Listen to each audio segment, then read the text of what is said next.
Vida News, o programa jornalístico da Rádio Vida 102,9 FM. Jesus em primeiro lugar na vida é assim.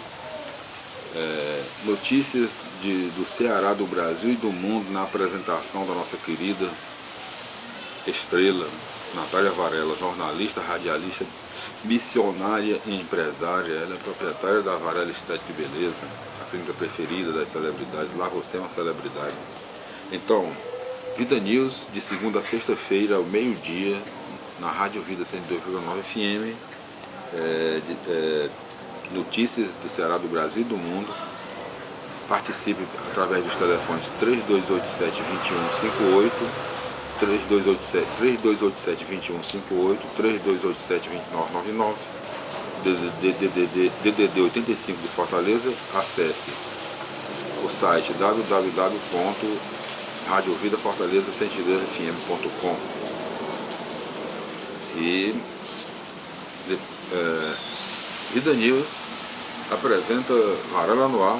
O programa do Varela está começando agora, diretamente de Fortaleza, Ceará. Quinta-feira, 25 de agosto de 2011. Para acompanhar o nosso programa, acesse Jonas Varela no YouTube, clique em pesquisar. E no nosso programa de hoje nós continuaremos a leitura deste maravilhoso livro, Namoro e Virgindade, o autor Paul Eugène Charbonnet. Então, o ser virgem e o ser feliz. Tratamos aqui somente da virgindade feminina, conforme o uso habitual que se faz da expressão. É evidente, no entanto, que precisar-se-ia aplicar o mesmo tratamento ao rapaz. Só deixamos de fazê-lo porque, neste caso, o problema se reveste de uma tal complexidade que seria necessário longos desenvolvimentos para abordá-lo de forma adequada. Não resta dúvida que o que vale para a moça vale igualmente para o rapaz. Não se pode cogitar em uma dupla moral que liberta o homem e que é imposta à mulher. Soou a hora de pôr fim ao machismo primitivo, simplório e afogado nos equívocos mais grosseiros. Não há dúvida de que vivemos um momento de ruptura. A sociedade, tal como se apresentava na primeira metade do nosso século XX, era uma sociedade nitidamente estruturada. Os parâmetros de toda ordem, sociais, econômicos, educacionais, estavam rigorosamente definidos e talvez mais definidos que todos os parâmetros morais. Entre o que era moral e o que era imoral, a linha era claramente definida. Havia o pecado e a virtude, que eram irreconciliáveis. Havia o permitido e o proibido, o tolerável e o intolerável, o admissível e o inadmissível. Leis de todas as espécies estabeleciam a legitimidade ou a ilegitimidade do comportamento. Em suma, os caminhos estavam traçados e deles não poderíamos nos afastar sem sofrer o ostracismo, a condenação, o desprezo. Esse era o mundo onde vivemos nossa infância e nossa juventude. Tratava-se, por assim dizer, do mundo da clareza. O primeiro capítulo, o primeiro número 1, né, o primeiro parte do capítulo Ser Virgem, Ser Feliz, o primeiro capítulo, a ruptura. Mas o último século de nossa história sacudiu nossa civilização. As certezas começavam a desmoronar. A história dos primeiros 50 anos deste século era de agressões eruptivas que faziam desse tempo um triste espetáculo de violência, de sangue e de morte. Espessas trevas envolviam nosso mundo e o dia se tornava noite. O absurdo histórico que a humanidade inconsciente havia criado tornava-se evidente e insuportável. Assim era de se esperar uma violenta reação que questionasse tudo. Coube à juventude, como era natural e como parecia ser, levantar-se contra tudo o que uma civilização abortada propunha. Foi esse o momento da grande contestação. Pode-se dizer que ela foi global, nada escapou, tudo foi rejeitado em bloco. Ao mundo ordenado que se oferecia aos jovens, sucedeu o mundo desordenado que eles exigiam. A loucura mudava de plano. A irracionalidade de uma sociedade sem autenticidade que se abrigava atrás de um biombo de virtudes hipócritas sucedia à irracionalidade da sociedade nova, indefinida, incapaz de projetos, centrada no prazer, cujo curto espaço temporal era o aqui e agora, minado pela obsessão do não, que relegava quase todos os valores antigos, inclusive o amor. Diante de tal estado de coisas, não é de se admirar a reação dos pais. Os filhos lhes causavam medo, não poderia ser diferente. E é esse medo que nos acompanha ainda hoje. Ele nos tortura a ponto de nos lançar num pessimismo que se recusa a entrever sequer uma saída. Parece-nos que tudo está perdido e nós não sabemos mais o que fazer nem o que dizer para salvar esses filhos que, apesar de tudo, amamos mais do que a nós mesmos e pelos quais não fazemos senão um voto de felicidades. É nesse contexto que, entre tantos outros, se nos coloca o problema da virgindade.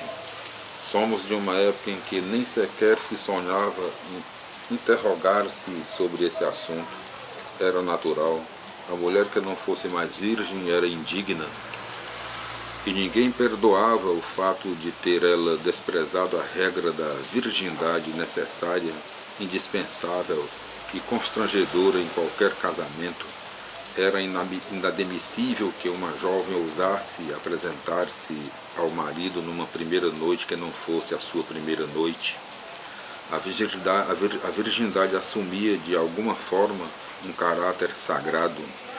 Neste sentido que Freud esclareceu muito bem, a virgindade era um tabu. Este termo polinésio escapa às nossas categorias. No entanto, desde os mais remotos tempos ele se impunha. Aos anciãos romanos ele era familiar, sob o nome tão significativo de Sacer. Para os gregos da antiguidade, ele era o vocábulo agios. Os hebreus o definiam pela expressão kadosk, que por analogia assumia designações semelhantes transmitidas por expressões próprias a um grande número de povos da América, da África, Madagascar, do norte e do centro da Ásia. Uma auréola sagrada coroava, pois, desde as mais longínquas eras, a virgindade. Ela era tabu no sentido literal da palavra, englobava tudo que era sagrado, que ultrapassava a natureza das coisas ordinárias, e parecia perigosa por se revestir de uma aura misteriosa. Assim como era rigorosamente tabu, a virgindade continuava impondo-se à nossa época, até que a ruptura da civilização negou e profanou tudo que era sagrado e que nos parecia intocável. A contestação, a recusa, a hostilidade da juventude iriam fixar-se num curtíssimo lapso de tempo no total desprezo à virgindade, o que em outros tempos era regra aceita pacificamente, tornava-se rara exceção. Antigamente contavam-se as jovens que não eram virgens, depois podia-se contar as que eram, e como um sorriso de desprezo eram mostradas estatísticas que faziam o levantamento de virgens e não virgens, revelando constrangedora inversão.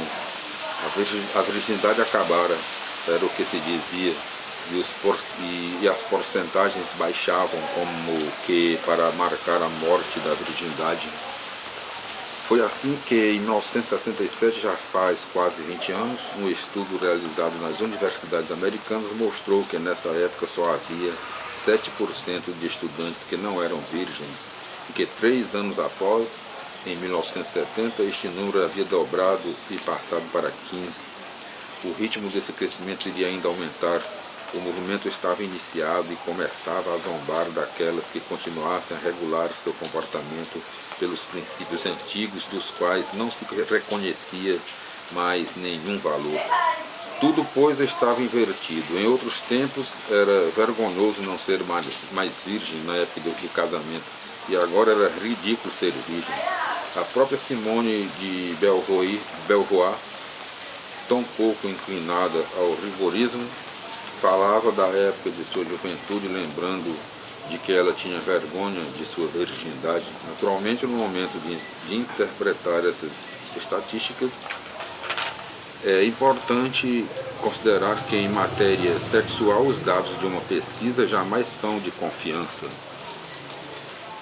Desde o relatório Kinsey, sabe-se que a margem de erro foi um dado sociológico fundamental. O medo de se revelar está sempre presente naqueles que são interrogados sobre seu comportamento sexual, de modo que, muito frequentemente, as respostas não merecem nenhuma credibilidade, não tem valor real, tem um valor muito relativo, dissimula-se mesmo no anonimato.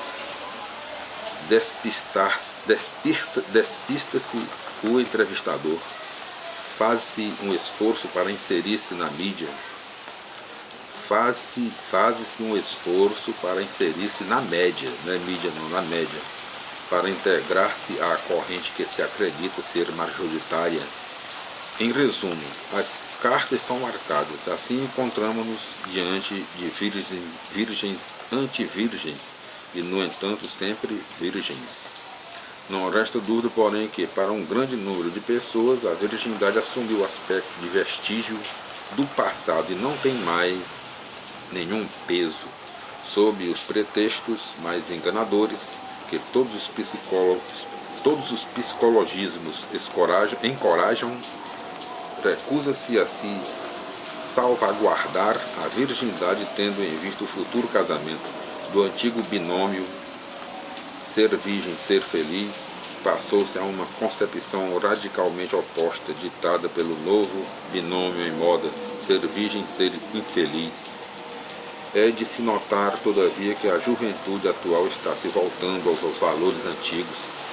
De novo, as universidades americanas oferecem-nos uma clara visão de espantoso refluxo.